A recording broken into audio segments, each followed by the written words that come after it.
Coming up on this episode of Learn from People Who Lived It. At times I felt like it was because of me. Now I don't, but there was times of feeling that much guilt. You know, that's another thing. It's not just the church.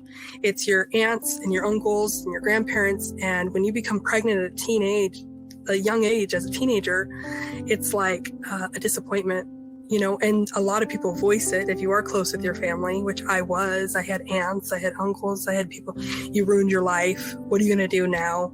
And thinking of that, like, it wasn't so hurtful right then, but how I lived those days after, it rang in my head. That podcast is coming right up. First up, let me tell you about a couple of our resource partners. You've probably heard me say this before, but most of the things that kill us are preventable. And that's exactly why I put my heart in his hands, in his care. I'm talking about Dr. Robert Todd Hurst and HealthSpan MD. He's my cardiologist because I appreciate his holistic approach to heart health. There's nothing out there like HealthSpan MD. His AFib reversal program, his CAD reversal program. Get the link on the resources page at learnfrompeoplewholivedit.com. So almost every week of my life for the last 2 years, somebody will ask me about the retreat that changed my life. And I'm so proud to present Spirit Quest as one of our official resource partners. Founded in 2007, it's the holistic wellness center that changed my life, helped me overcome anxiety, helped me work through conflict, gave me all these tools to manage stress, and they would love to do the same thing for you. To connect to Spirit Quest, click the link on our resources tab at learnfrompeoplewholivedit.com, and when you get on the phone with them, make sure you mention that you heard it on Learn from People Who Lived It. Looking for no bullshit conversation about mental health? Find Learn from People Who Lived It wherever you get podcasts. Search it using all one word. Learn from People Who Lived It. Welcome to another episode of Learn from People Who Lived It. I am Andrea, and I'm 38 years old. Hi, Andrea. What story are you here to share today? I'm here to tell a story about me being a teen mom, and not the glamorous teen mom that you would think, like the 16 and Pregnant show, but the behind the scenes. The real deal. All right. Well, who do you hope hears this? I hope that not only teen moms, but the fathers and a lot of the parents, even aunts, uncles, grandparents, so that they may be able to come alongside. Yeah, because it really does take a village, especially when it comes on, you know, at 16, like it did for you. So, well, welcome, Andrea. I'm sorry, I called you Andrea earlier, and it's Andrea. My apologies. It's actually Andrea, but you can How call do me you Drea. want to be a Drea? Okay, we'll call her Drea. The guy laughing in the back is our good friend, Dr. Frank Bavacqua, our resident psychologist. How are you, pal? I'm good. How are you? Yeah, it's been an all right day, except for the fact that somebody tried to open up a cell phone in my name in Anderson, Indiana. At the which is a problem because I live in Phoenix, Arizona. So it's not exactly where I went and opened up my new cell phone account. So now I got to deal with all these identity theft issues, and it's a mess. It's a mess. Well, Drea, I'm excited that you're here today. If my memory serves, this is going to be one of maybe 2 podcasts that we've ever done that really gets into this thing about teen pregnancy. And I think it is the very first one, and Frank, you could correct me if I'm wrong, but I think it's the very first one where it really is predominantly what we're here to discuss today is your journey through teen pregnancy. Does that feel right to you, Frank? Yeah, this is my first. Okay, so let's jump right in. Here on Learn from People Who Lived It, we love to get an idea for the first 10 years of people's lives. Kind of gives us a little setup as to what, you know, you're going to look and act and think and feel and all the things, right? So, Drea, what were the first 10 years of your life like? Give us a snapshot. Well, I was raised in a Christian household.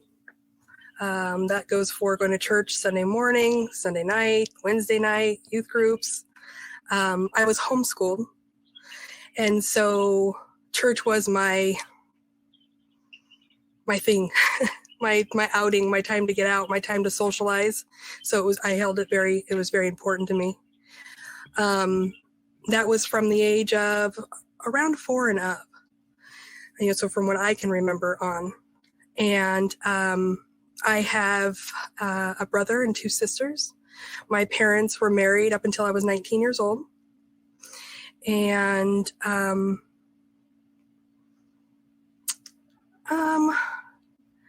we had a very close family. Like, my parents are both the youngest of 8 children. So when I say close family, we were close for a family of huge. Yeah. So, Holy I mean, smokes.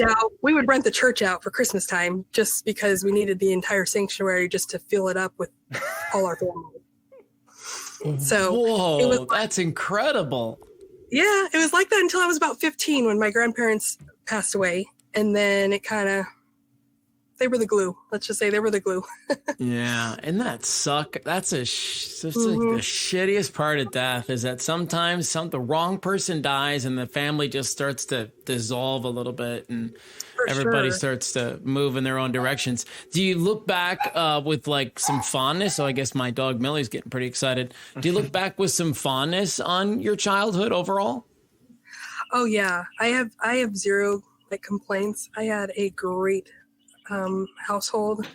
It was a very strict household. I guess that I can complain about that a little bit, but it was a great household, and spent lots of time obviously being homeschooled with my siblings and my parents, and learned a lot about life just being home. It's a different atmosphere than going to school. Looking back on being homeschooled, I would say I'm about 95% that I'm totally glad that I was. There's that 5% that was like, ooh, maybe I would have made it to homecoming, not pregnant. Really? So, yeah. And wouldn't you agree, though? It's so crazy that she says that, Dr. Frank, because the first thing I think about is like, that would be one of the main motivating factors that a parent might throw their kid in homeschool, is that they don't want them exposed to all that stuff in a big high school where everybody's out flirting and farting around, right? Yeah, like that was literally my first thought, that, by being homeschooled and, your like you said, your main socialization was in like a religious setting, right? So seemingly less likely, drugs, sex, alcohol, like all those, you would think like less likely, but somehow you're thinking like, maybe if I was in school, things would have happened differently. I'm curious, what makes you think like if you were in school, what would have happened differently? Well, I think I would have known more about those kind of life things like you just said. So I did go to 1 year of school, and it was 9th grade. And when I hit 9th grade and it was like the Brady Bunch girl, like thrown into the real world. I'm like, what's this? What are they doing? Like, I had never even dated a boy or kissed a boy, And so it was a little trying, I guess. I mean, so I just went to that 9th grade, and then I came back for the rest, and I graduated out of, being homeschooled through a charter school. So, I mean, I got a diploma. But, yeah, all around I was a pretty good kid. I mean, church was they would take away youth group once in a while, like as a punishment. Like, that's how much I enjoyed doing it. Whoa. It was So I feel like we've talked to a lot of people who religion was like a big part of their upbringing, but I feel like overwhelmingly a lot of the times they're telling us about how religion was kind of like forced upon them, or it played some kind of like negative role, maybe some people found religion later as a positive thing. But it seems to be a whole lot less common that we have somebody who like religion was a strong and like positive thing for them when they were younger. So you correct me if I'm wrong, if I'm misremembering. No, it seems very accurate. Yeah, I don't think we've had people talk about, that whole journey of religion, and I've talked about my journey with it, as well. And yeah, it's nice in a way, right? I grew up similar, Drea, so I had to go to church all the time. See, I use the word had to because when I got to a certain age, it started to feel like that. But we were at our church all the time. Like, I wasn't in Cub Scouts. I was in this thing called Awana, which is like it was like the Bible verse version of Cub Scouts. Not afraid. Well, yeah, we had the same shirts, and we had to earn badges, and it was the whole thing. It's not that I look back on those days and hate them. But I don't look back on them with like this great, I'm so glad I got to do that kind of a thing, right? Yeah. And you did. You loved that piece of it. That's what's so cool. Yeah. I do, and I still do. Yeah, that's something that you still do. Mm-hmm. For sure. That's really wonderful. That's really wonderful, because I'll bet that, I mean, allow us to just kind of start jumping into the deep end here, but you get pregnant at a very young age. It's interesting to note now your son is 20. You were 16 when you got pregnant with him. And I wonder about your battle with faith as you went through that situation. So I'm hoping that we have a chance to kind of talk about that a little bit. But let's get to the part where you decide, or you at least put yourself in a situation to make a baby at a young age. What's going on in your world leading up to those moments? I think with this guy for a while. I mean, what's going on? No, I was singing in the choir back to church, and he was a new face. He was a little bit older than me. So he was,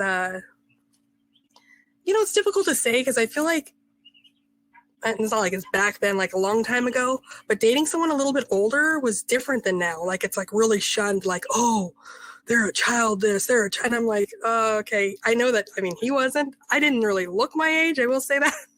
Yeah. But he knew how old I was, because I was pregnant at 16, had my son at 17, and he was 20. So I guess it's lucky that my dad did like him. I mean, my dad made that clear when we told him. But I was singing choir, and I saw him, and we just sparked conversation. My dad said, absolutely not at first. No, you're not going to hang out with them. And then he allowed us to hang out, and my sister had to come along. She's 15 months older than me. She was the chaperone. Yeah, buddy. So, are you taking notes, Frank? Frank is about to have his. Yeah, he's got a little girl growing in the oven of his wife right now. He's gonna have his first little baby pretty soon. So yeah, congratulations. Thank you. The old stereotype of like when you have a daughter, you have to worry about her and all of them. at least 50% of the rest of the world who might be trying to get some ideas. And so, this is terrifying and informative. So, keep talking, because I'm taking notes. Well, and this is so good. I'm glad you're on the show talking about this piece of Andrea, because we haven't really, gone down this road before. So you meet this dude, he's in the choir, he's a new face, you guys hook up, and what happens? Who's the first person you tell that you're pregnant? Well, it was him. And then I told my mom, and she said that we have to tell your dad. So I said, well, don't tell him. Let's just have a sit down. We'll all sit down. And so we all sat down, and I told him. And the first thing I think my dad said was, well, you're lucky that I like you, because I could have you arrested or I could kill you. And he, looking back, like being a parent now, I didn't understand like so much the disappointment in his face, but definitely lots of disappointment in his face. He told me that was he surprised? Do you think he was surprised? I kind of feel like maybe my mom told him beforehand. Because it was soften the blow a little. Maybe, which was probably a good idea. I mean, she knew best. And, but I've never asked her. So now that you asked that, now I'm like curious. I'm going to have to ask her. We have to do a part 2 now to follow. Yeah, right. I know. With Andrea. Where are they now? So we ended up, he told me I could stay. My dad said, you know what, this conversation between me and my daughter, you can leave or you can sit there, but I'm not talking to you. And he said, you can stay home. He said, and I will build you your own little house in the back, and we will help you raise this child. And I mean, I was still in high school, so we'll get you graduated. We could do all of this. And so I said, okay. And then in my mind, I was already thinking, but I love him. There's no way. I want to be with him. I want to be with him always. So he had like a small apartment. And so my parents had let me go over there. He was having some friends over, and we went over there. I was already pregnant. They knew I was pregnant. And I decided I wanted him to call my parents and tell them I wasn't coming home. And so seems like a strong move. Super strong for such a small person. Seems real strong. So, of course, I didn't do it, so I had him call. Oh, so, golly. Whoa. Wait a minute. He called and they he liked said, him, and you're just throwing him under the bus. well, and this is going to go back to why it's different having a kid younger than older. So I had said, I'm going to stay the night. You call my dad. He called my dad, and my dad said, well, if she stays with you, you have to marry her. So we hung up the phone. We thought, okay, we're off the hook. We'll get married. This will be great. Yeah, we'll get married. right. We're having a family. Okay. And we can roll it back just a little bit. So back to the church thing. So in the meantime with this, when I came out that I was pregnant, the church told me I wasn't allowed to come anymore. I wasn't allowed to be involved with the youth group. I wasn't allowed to sing in the choir. I was a bad example to other teens. So you'd think I still would. Weren't these like all your friends though? Yeah, but it was the leaders that, stepped in. I don't know if the kids would have said it, But yeah, I mean, if anything, I think I could have been a primary example of what not to do. Yeah, but, certainly is some value there. So anyways, so I think I'm going to back to spending the night. I'm going to spend the night. I've got it. We're going to get married. Yeah, sure. So about 15 minutes later, there's a knock at the door, and it's my dad, and he's like, get your butt into the car, and you're going home. So it was like, oh, but I love him. I love him. I love him. Yeah. We love him, Yeah. My first love. I like how Dad wasted no time. They're like, no time. As soon as he hung up, he was like, that was the wrong offer to throw out. I need to get my keys now. Yeah. And, not being a parent then, being a kid, I'm just like, this is so unfair. It'll never end. You're jail, embarrassing me. Prison. Yeah. It's, my life's over. Oh, my God. As far as with my parents, I'm like, oh, they're just going to always keep me in this prison. So anyways, I think it was Memorial Day. There was a barbecue going on. I was supposed to go with him, and my dad's like, absolutely not after the stunt you pulled. Like, you're going to stay the night, the other night. And so they left for a barbecue at my aunt and uncle's house. I was grounded and pregnant, and that didn't make sense to my head. And so I packed my stuff in trash bags, and I had him come pick me up, and I never went back. A few months later, I married him. And the Iraqi war broke out, and he was in the Marine Reserves. And we had our son, and about 3 weeks later, he left for war. I was left, I was supposed to be in that little apartment by myself. I didn't even have a driver's license. And so I ended up moving in with my aunt and staying with her just while he was going to be deployed. When I had my son was born with disabilities. So they rushed him to a hospital about 45 minutes away from where I was at. No driver's license, no way of just getting there on my own. So I stayed at a Ronald McDonald house down there for a few months while he was in there. I'm sorry, I take that back. It wasn't 3 weeks. I'm thinking of my other child. He didn't leave 3 weeks after the baby was born. He left a few months because we were in the NICU for a few months. And then we ended up, he came back. I didn't get to talk to him at all for some reason. I don't know. It's different now, and people Skype and people call, and there's phones and stuff. I didn't get to talk to him. He called me once for my birthday, and I missed the call. So he came back, and when he came back, he was a different person. A lot of PTSD. So a lot of nights of hiding for myself because I was scared, with the baby.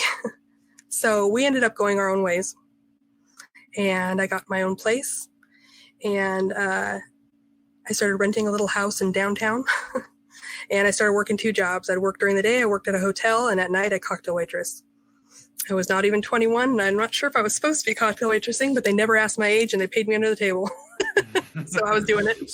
So I've got a couple of questions that I want to get to. And first one, I'm going to toss to Frank here for just something like, okay, so she's going through this the worst thing that she's had to deal with, since being born. And, not that having a baby is the worst thing that can happen to somebody, but it is at that age and in that setting, like that was we'll call really it the most stressful for sure. It was certainly a very traumatic event and the whole thing. Right.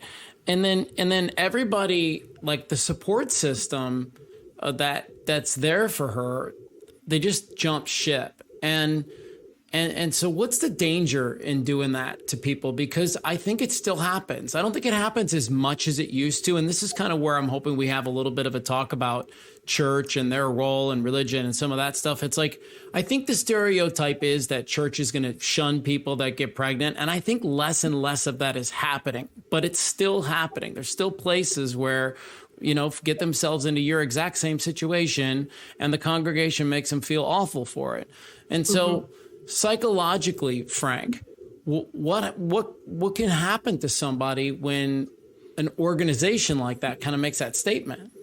Yeah, I mean, it's any relationship, right? And whether that's a relationship with a person or an organization or a belief system, you lean on that other entity for whatever. And if that entity all of a sudden falls out from under you, then you're kind of left, you literally kind of fall, right? And then you're left to kind of wonder, all the years that I put into this relationship with this person or this entity or whatever, were those wrong? Were those a lot, right? So I imagine you can start questioning all of the things that you believed up until that point. And obviously there's a lot of messy stuff when it comes to religion in particular, because there is kind of a strictness, but they also preach, loving everyone and accepting everyone and forgiveness and all of these things. And a lot of times the actions don't necessarily match the words, and that can cause a lot of confusion for people too.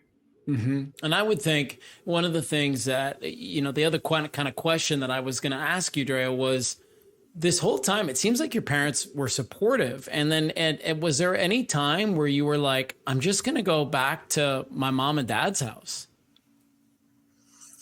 Yeah. After I had gotten my place, there was I was supposed to move out of state. And in between this, I had met somebody and I was dating somebody, and that was a whole nother disaster. He was a disaster. Again, like you were saying, kind of thrown into the real world, going, my dad's always told me you win and lose by the way you choose. And I'm like, I don't even know how to choose, really. I mean, Right. I'm stealing that phrase, by the way. That's a good phrase. Yeah, I love it. I use it with my kids all the time. Write it down for your daughter. So there was a time I was homeless in between all this. I mean, I don't want to get into too much, long-winded stuff, but I was homeless. At one point I lived in a hotel that the welfare office put me up in. And I didn't have a vehicle at this time because my son was a few years old up at this point. So I walked up and down the streets to get stuff, to do this, to go to the job. And there was a time where I needed my parents. And something I didn't mention, and I'm just remembering now, is that when he sat me down and said that he'd build me a house and do all this, little place to live and da-da-da, he said I could either accept that, or if I ever left, I could never come back. There it is. Okay. So there was no coming back, I mean, there was nights that I slept once I've had a vehicle and I slept in my car. I mean, there was a lot of hard times. So that, I felt abandoned. I definitely did. My parents were going through their own divorce at the time. Mm. So it's like they had their own thing. Like we were kind of going through a divorce at the same time, yet I'm wasn't married for 25 years. So it's like, oh, okay, well, I guess I'll be fine, So they were, I don't know, they were doing their own thing. Everybody was splitting apart. The demeanor of our whole family had been rocked. Yeah, sure. At times I felt like it was because of me. you know, and then now I don't, but there was times of feeling that much guilt. You know, that's another thing. It's not just the church, it's your aunts and your uncles and your grandparents. And when you become pregnant at a young age as a teenager, it's like a disappointment, you know, and a lot of people voice it. If you are close with your family, which I had aunts, I had uncles, I had people, you ruined your life. What are you going to do now? And thinking of that, like, it wasn't so hurtful right then, but how I lived those days after, it rang in my head. You know, it rang in my head. So, I mean, if I can portray that to so many, is if someone does become pregnant, it's not just the church, it's our attitudes towards it. It happens, you know, and it's no, are we going to say, oh, it's the best decision you've ever made? No, it's probably better to say nothing.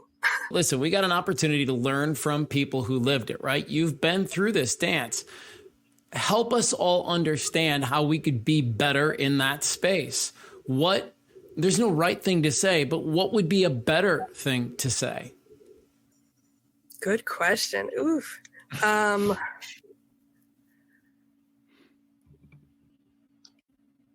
I would say the same thing about taking her under my wing at the time. I definitely would never say, if you leave, don't ever come back. Right. Because you know how hurtful firsthand that is. I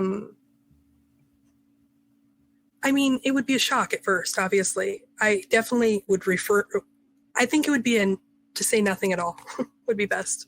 Just as the silence, and then, you know, she already knows she's this disappointment. You already know that. I already knew that. The church didn't have to tell me. My parents didn't have to tell me. My aunts and uncles, no one had to tell me that. I felt that already. And then they confirmed it. The people that have brought me up and encouraged me and gave me a great childhood confirmed it. So I feel like my choices after that were just stumble block after some stumble block, you know, like, you already ruined it. I mean, so I never gave it my all, you know.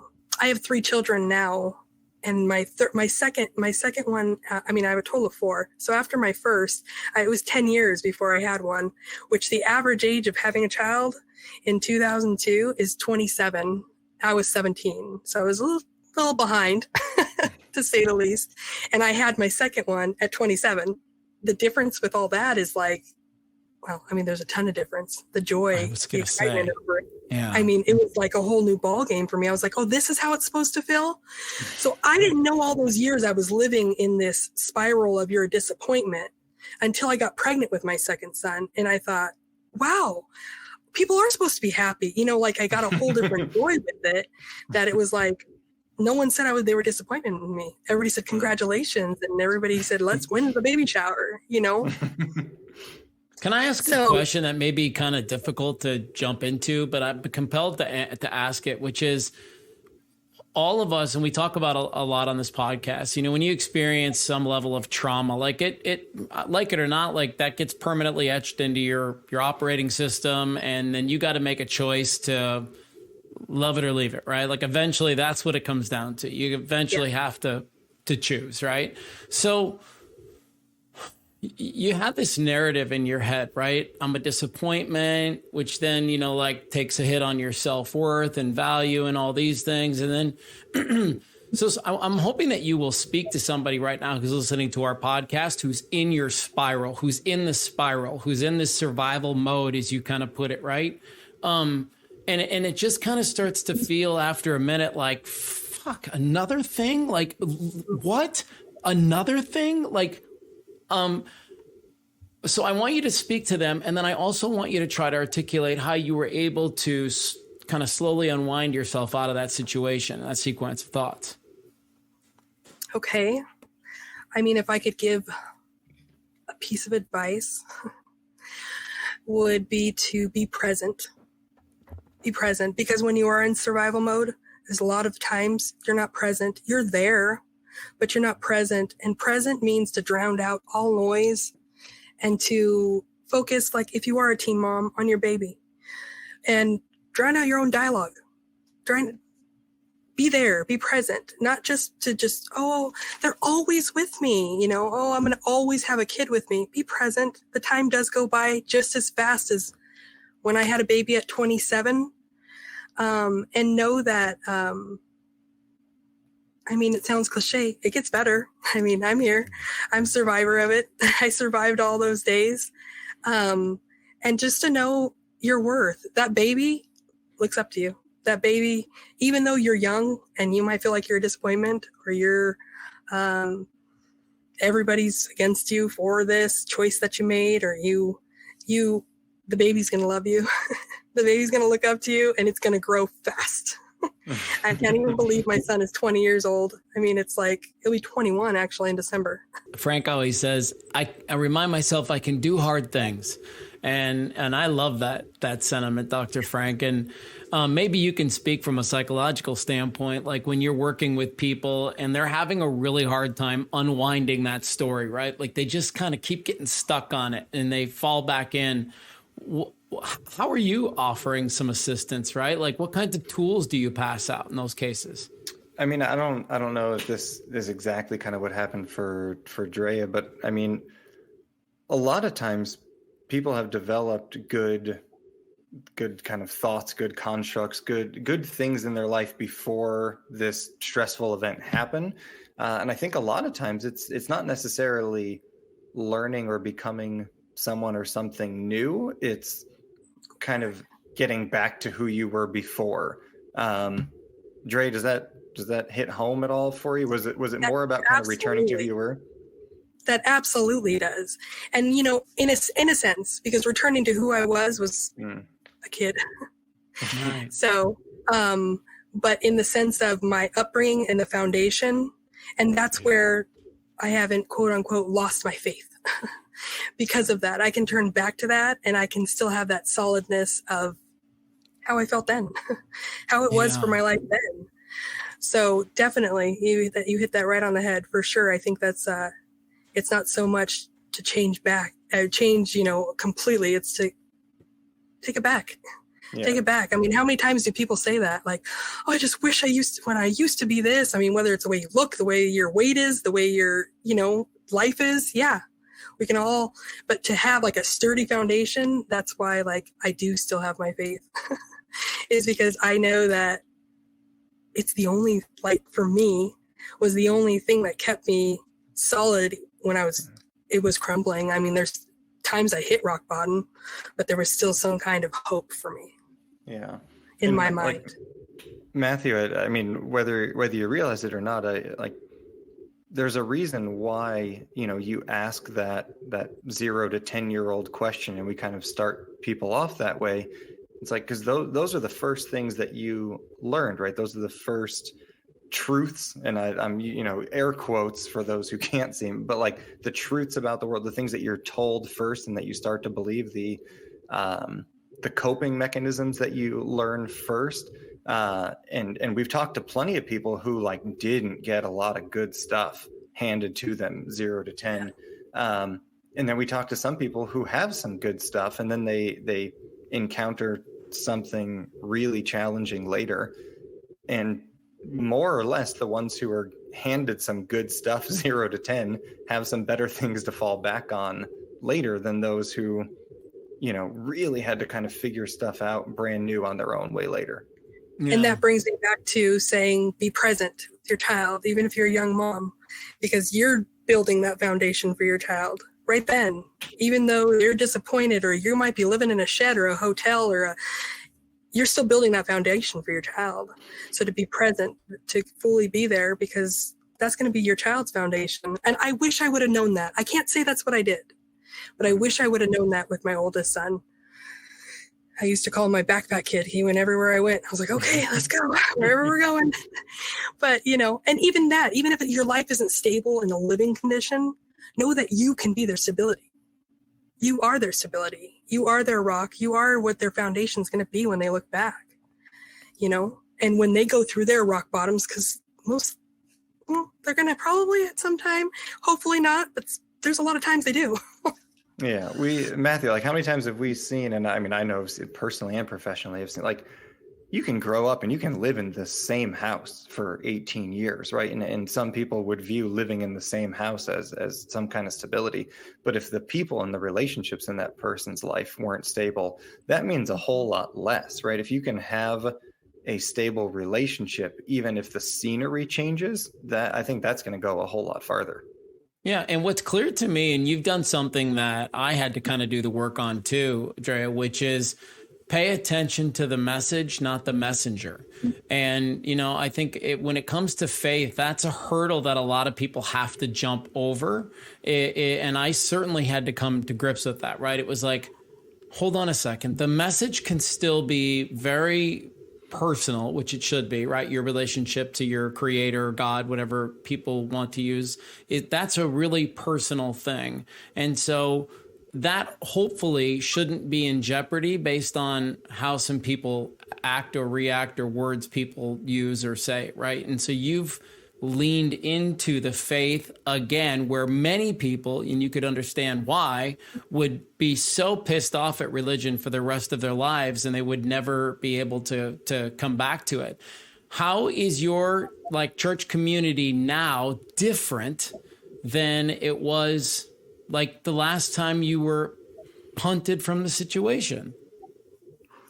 Well, I grew up in California and I live in Ohio now, so it's a whole different crowd of people. Okay. If I could just a little bit go back to what you were talking about with the messenger, Yes. Again, that kind of went back to, I wouldn't have been a good example being pregnant, but I still could have had a good message in the church. You know what I mean? Like going back to that. So as far as that, like for people that, just lose, I wasn't a good example. I don't know, but I could have used it as an example, in a Something tells me you would have too. Yeah. Well, I can now, so that's important. Yeah, for sure. What else have you learned along the way with regard to, teen moms? And I mean, I don't know what the statistics are these days. I don't know how many more teen moms there are than there were 10 or 20 or 15 years ago or something like that, but it's still happening all the time.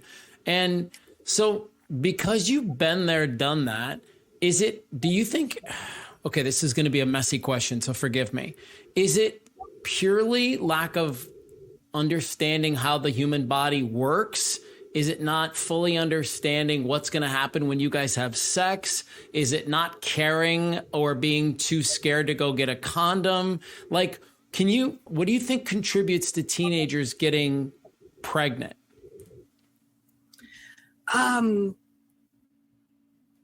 think just a young mind, if that makes sense. I knew what sex was. Okay. I had been taught. It wasn't this is how you have babies. I knew, I guess in your young mind, I mean, there was part of me, I do remember having one of these thoughts, and this is so juvenile again to a young mind. I remember thinking, because I felt like my dad was so strict, because everything is you feel like this. And I did remember thinking, if I had a baby, I'll have more freedom. Again, juvenile thought, hello. So, I guess it wouldn't be, I think it's just a young mind. It's just a young mind. And that's why you have to have consensual sex with somebody at this age and this age, because a young mind is just a young mind. I mean, they can either go along with it or they cannot. And man, now listen, to all the parents out there.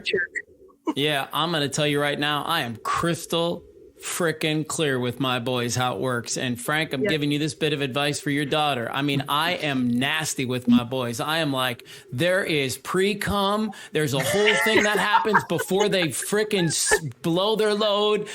There's a whole thing that's going to happen there that you're not even going to feel. And I am explicit with my instructions on how this operates, right?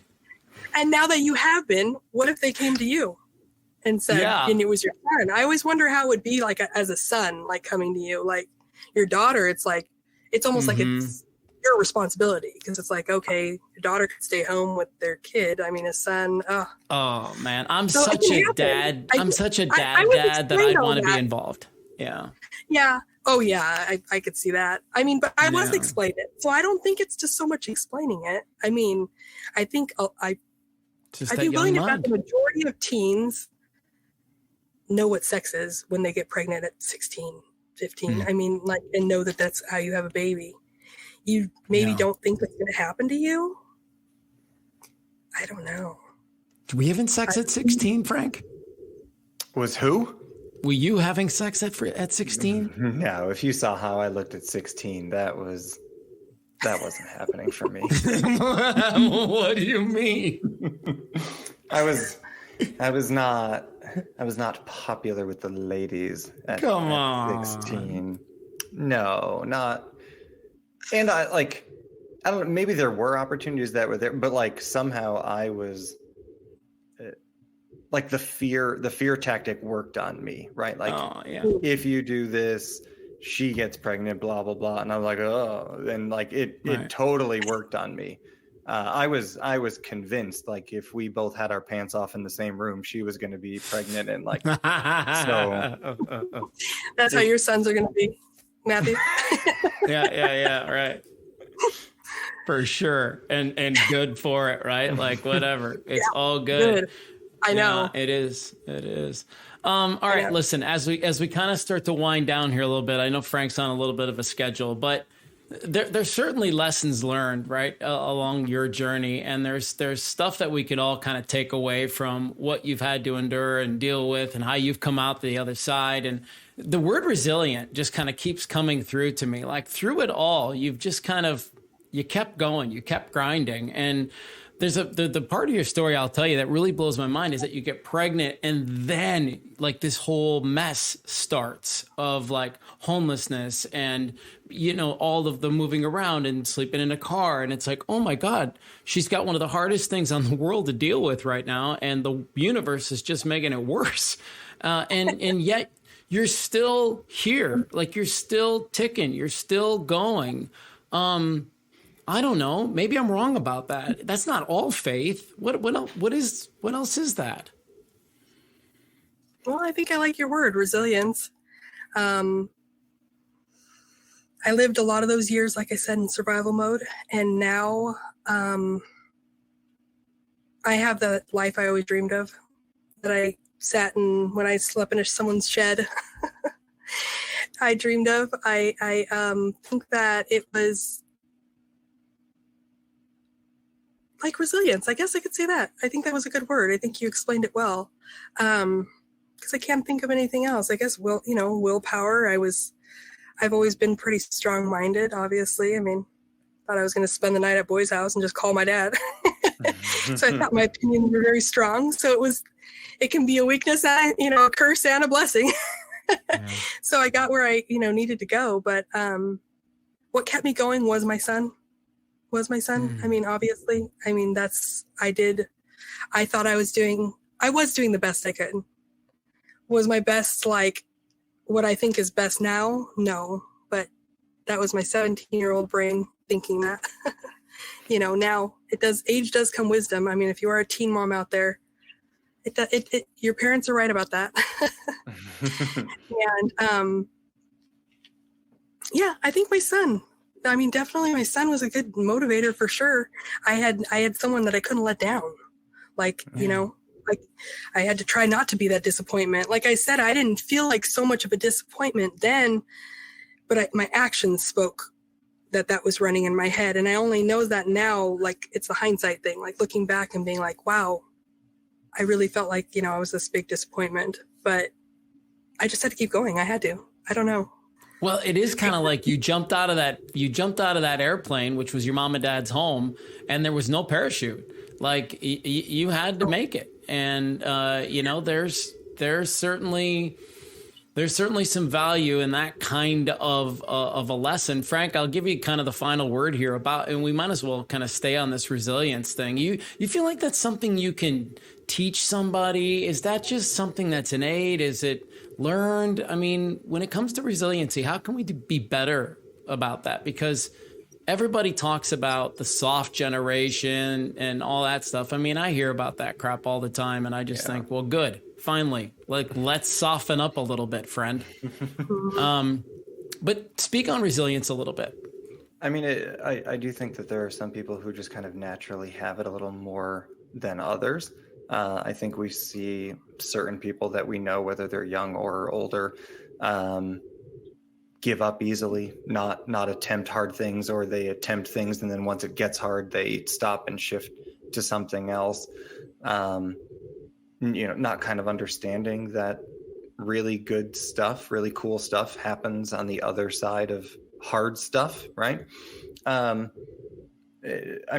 Personally, I'm going to attempt to instill resilience really early on in like sticking with things, right? Like almost like embracing the suck that is from something.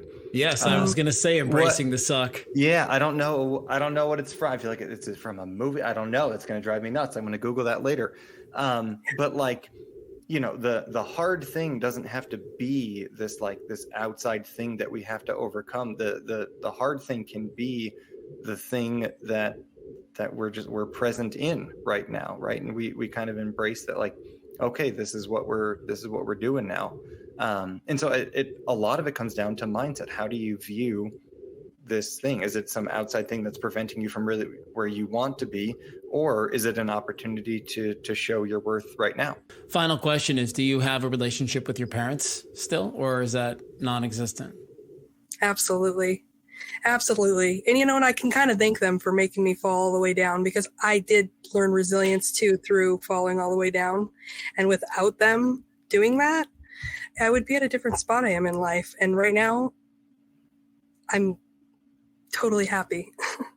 And have grown so much. And I think without them letting me do it on my own, I wouldn't have learned so much that resilience. I guess that answers the question with the resilience as well. But so yes, we are definitely all a close family. It took a few years because their divorce was a big thing too, having such a close family. And they're getting divorced. It was like, oh gosh, all these worlds are falling apart at once. But it's taken years, and they get along now, and we can all be in the same room. And no, I definitely have healed over that. If they haven't asked for forgiveness, I've learned to forgive in my own heart for myself, and just take the positive out of it. I mean, you could do something else. For me, it's the only thing I want to do. There you go. Andrea, thank you so much for being on Learn from People Who Lived It and sharing your story. We really appreciate your time today. Thank you for having me. This has been really special and once in a lifetime. You're adding to my story. So next time once in a lifetime. You have to come back for part 2. We've made that very clear. We made that very clear, didn't we? Yeah. All right. Dr. Frank Bavacqua, thank you so much too, man. You are just awesome, and we're so grateful for you. Hey, blind squirrel finds a nut once in a while. There it is, man. All right, guys. Have a great day. Thank you very much. Thank you. We have 3 goals with Learn from People Who Lived It. 1, to help you feel less alone. 2, encourage you to seek out a coach, a therapist, a church, anyone who can help you get through your journey and find some healing. 3, when you're ready, share your story with us. Find Learn from People Who Lived It wherever you get podcasts. Search it using all one word. Learn from People Who Lived It.